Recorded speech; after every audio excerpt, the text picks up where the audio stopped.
atjaučiančio draugo meditacija. Gal galime dabar surasti savo kūnui patogią padėtį, atsisėsti ar atsigulti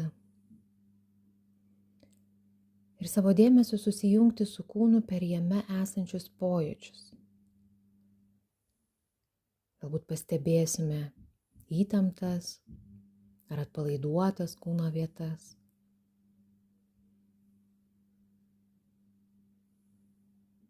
Galbūt pastebėsime, kur kūnas liečiasi su kitais paviršiais ir tiesiog įsisąmoninsime tas kontakto vietas.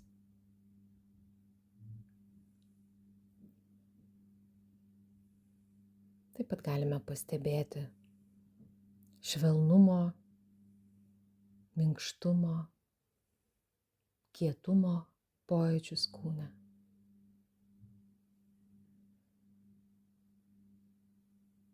Galime atkreipti dėmesį į šilumą ar vėsumą kūne.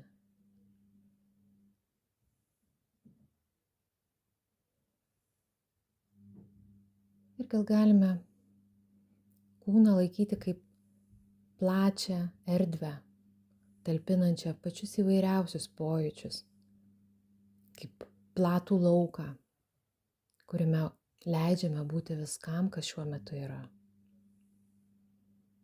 Ir taip pat mintims, ir taip pat emocijoms, jausmams, ir taip pat visiems vaizdiniams, kurie gali iškilti šios praktikos metu.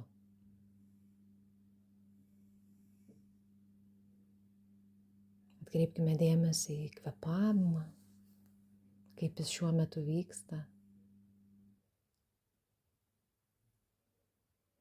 kaip švelniai kūnas priima įkvėpimą ir atiduoda iškvėpimą.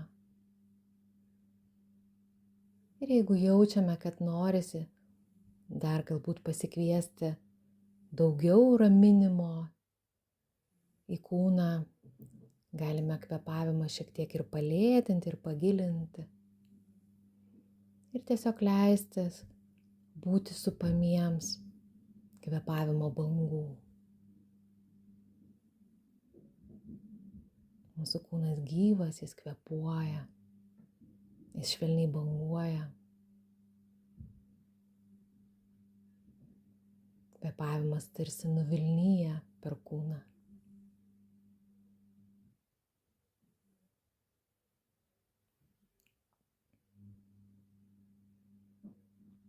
Ir galbūt dabar galime leisti pamažu savo vaizduotėje iškilti saugios vietos vaizdiniui.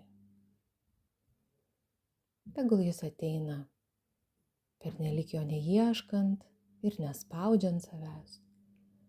Tiesiog pasirodo tokia vieta, kur mes jaučiamės saugus, kurioje jaučiame lengvumą, kurioje būdami mes jaučiame savimi. Ir tai gali būti vieta iš mūsų dabartinės, galbūt dabartinio gyvenimo arba prisiminimų. Ir taip pat tai gali būti vieta, kurią mes tiesiog susigalvojame.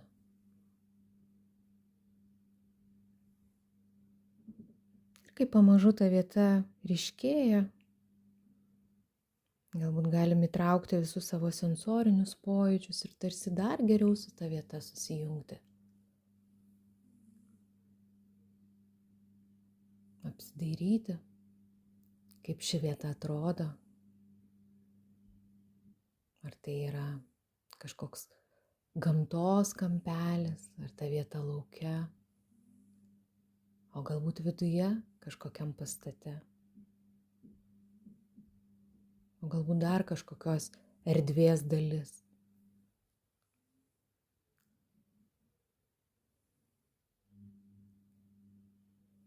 Atkreipkim dėmesį į spalvas,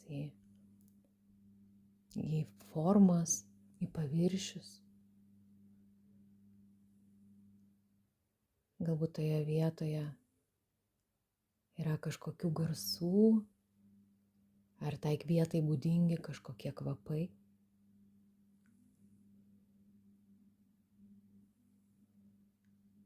Leiskim sau pabūti toje vietoje, pajausti tą atmosferą, kaip tai mus veikia.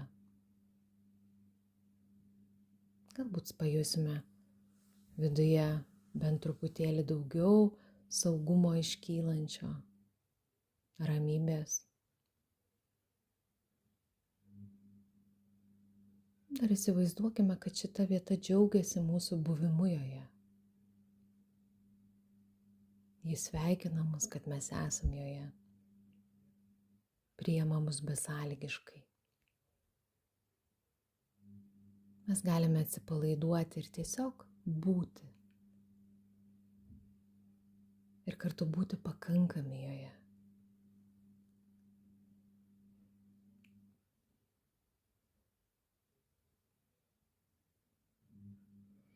Ir tuomet gal galime leisti kilti savo dar vienam vaizdiniui, kad šioje saugioje vietoje išryškėja atjaučiančio draugo figūra.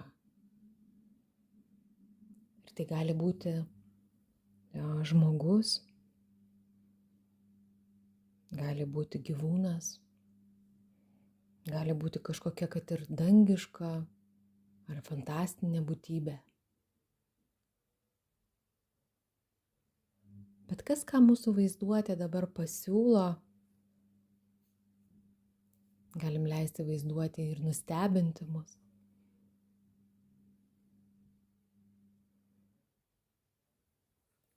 Bet kokiu atveju, kad ir kokia išryškėtų figūra,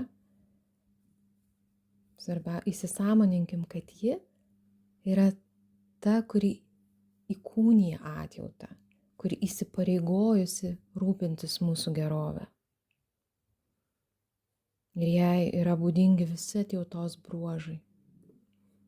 Geranoriškumas, kantrybė, jautrumas, žaismingumas, rūpestis, išmintis, supratingumas.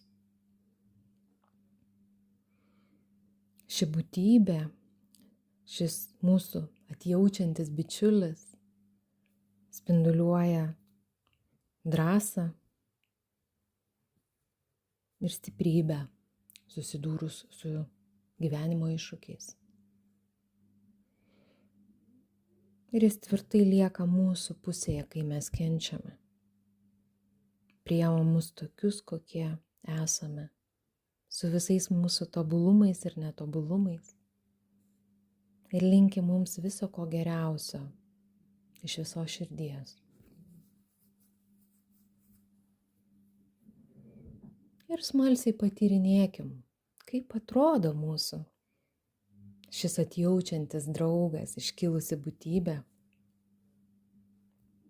kokios jis spalvos ar formos. Ar šis draugas yra didelis ar mažas, jaunas ar vyresnio amžiaus.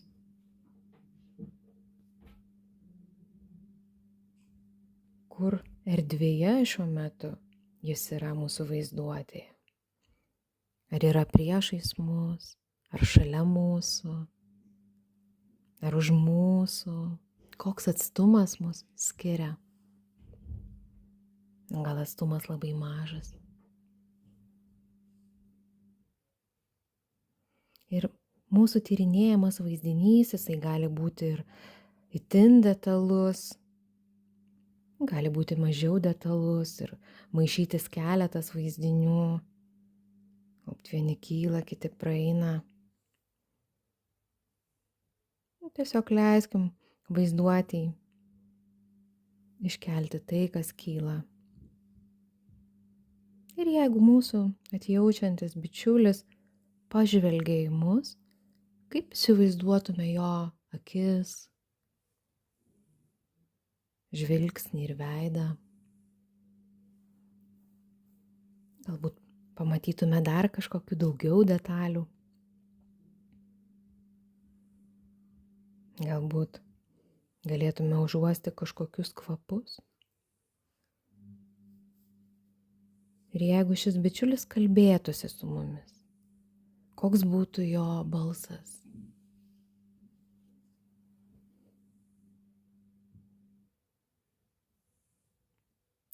Ir dabar atkreipkime dėmesį, kokia kuriasi atmosfera aplinkui. Kaip mus veikia šito atjaučiančio draugo ar atjaučiančios būtybės ar artimas buvimas šalia.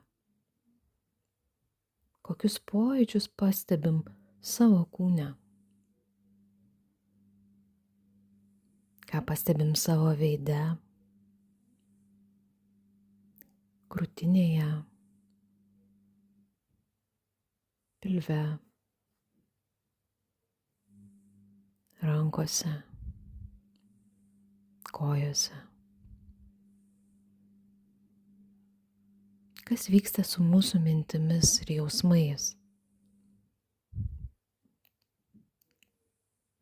Kas vyksta su mūsų vidinė būsena?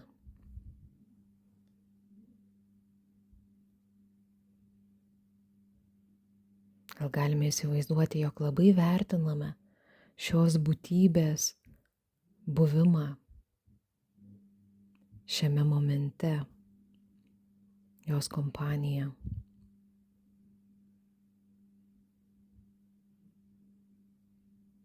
Ir kad ir kaip jaučiamės šiuo metu, šis bičiulis mus iš visos širdies ir visokius besąlygiškai priima. Kaip žinodami tai, mes jaučiamės.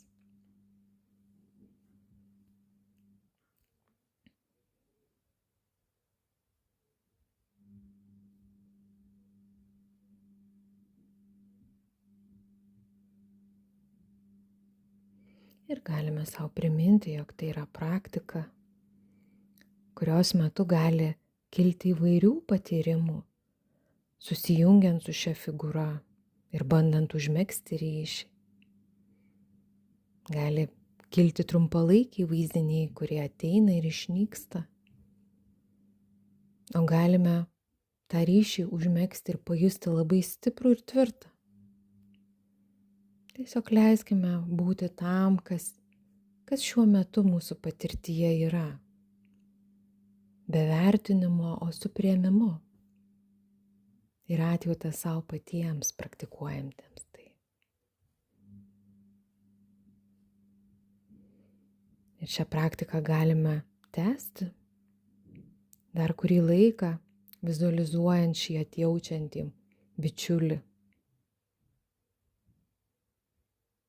Bet praktikai baigiantis, gal galime savo atrasti erdvės, išreikšti padėką, jeigu jaučiame, kad tokia kyla mūsų atjautos draugui.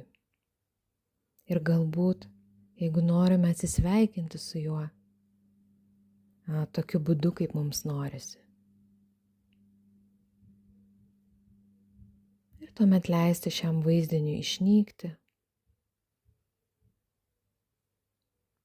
bet prisiminti, jog bet kuriuo metu galime vėl leisti kilti atjaučiančio draugo ir bičiulio vaizdiniui, kai tik mums to reikia.